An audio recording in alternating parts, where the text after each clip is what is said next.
So, major updates in the terror attack that's taken place in Pahalgam today, happening earlier this afternoon. Of course, initial updates suggesting at this point in time that at least 26 civilians have been killed, perhaps some foreign nationals involved as well in this attack by the Resistance Front, a terror group in Jammu and Kashmir that has carried out a string of terror attacks in Kashmir over the last couple of years. A terror attack that where the casualty numbers still continue to climb, around 20 people injured according to reports that have come in so far. Also reports coming in, again as I said, that some foreign nationals, not too many, were also killed in this attack. So we're here to give you some of the details about what exactly has happened. Of course, a terror attack in Anantnag district, in Pahalgam specifically, more specifically the Baisaran meadow, which is a popular tourist spot that of course is a scenic meadow surrounded by forests, accessible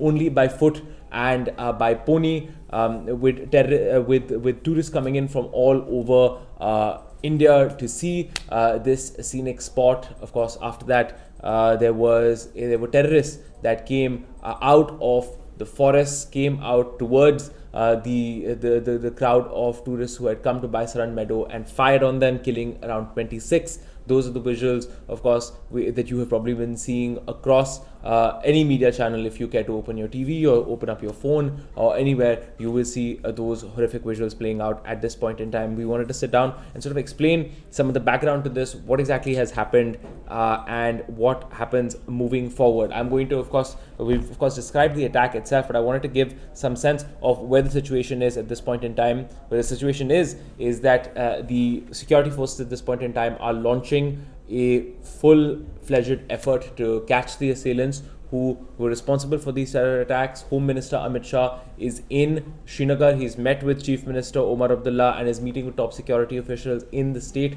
to coordinate a response to this. Prime Minister Narendra Modi is of course not in India right now. He's in Jeddah, Saudi Arabia, where he's of course undertaking a series of meetings with the Crown Prince of Saudi Arabia, Mohammed bin Salman, but we presume that he's being kept updated as well. We saw strong responses from the Foreign Minister as well as the Defense Minister, that's External Affairs Minister S. Jaishankar, and Defense Minister Rajnath Singh also coming out and condemning the attacks. We've also seen some international reactions coming in as well. US Vice President J.D. Vance, who is in India right now, has made a statement condemning the attacks, and also we've seen some Israeli diplomats also condemn the attack. So far, we're likely to see more as the hours and days roll on. But the situation that we have right now, of course, is, as I said, operations have been intensified across the region to hunt down the terrorists responsible for this, also to maintain the safety of tourists and locals as well. But of course, the big question for a lot of people is who exactly is behind this attack. And of course, the group that's behind this attack, or at least that seems to have claimed responsibility, is the Resistance Front. It is an organization that you may have heard of, and if you think the name rings a bell, you're probably right, because last year the Riyasi attack on which of course took place in Jammu, where there were pilgrims going to a Hindu holy site. They were in a bus, and they were subjected to a shooting where several people died. It was again another horrific terror attack that took place, and it was also, the responsibility was claimed by the Resistance Front. Now, this is essentially a front group, or is believed to be a front group, the Lashkar-e-Taiba, which is again a Pakistan-based terrorist organization. TRF is seen widely to just be a front organization. After the abrogation of Article 370 in 2019, these groups came up as offshoots of Pakistani-based terror organizations. These front organizations are essentially created to basically advance Pakistan's goals of pushing terrorism within India. Now, the TRF particularly has been responsible for targeted killings, some of them, of course, against Kashmiri Hindus. There have been attacks on government employees, on migrant laborers, again, on pilgrims and tourists. That is what we have seen. Again, soft targets, as has been said, as I'm sure you've heard, not attacking security personnel directly, more specifically attacking tourists and people who visit the state. Of course, the goal and the motivation here, we can only speculate, is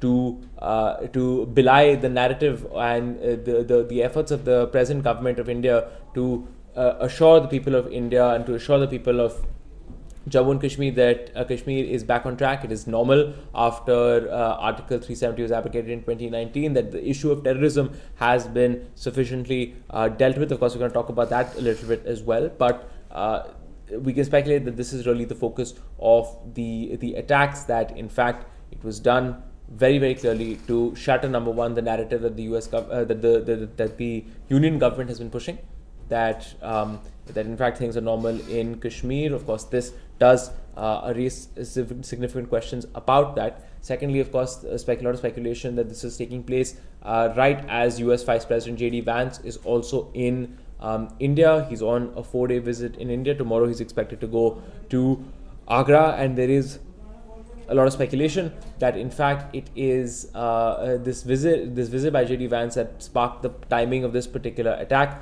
Of course, a lot of parallels being drawn to the attack that took place in 2000, just as in Chidisungpura, I believe, that took place just as the US President Bill Clinton was embarking on a major visit to India. Of course, that terror attack did nothing to derail Bill Clinton's historic visit to India, that in many ways reshaped the India-US relationship. Hopefully, that is the situation we find ourselves in, where this is an unfortunate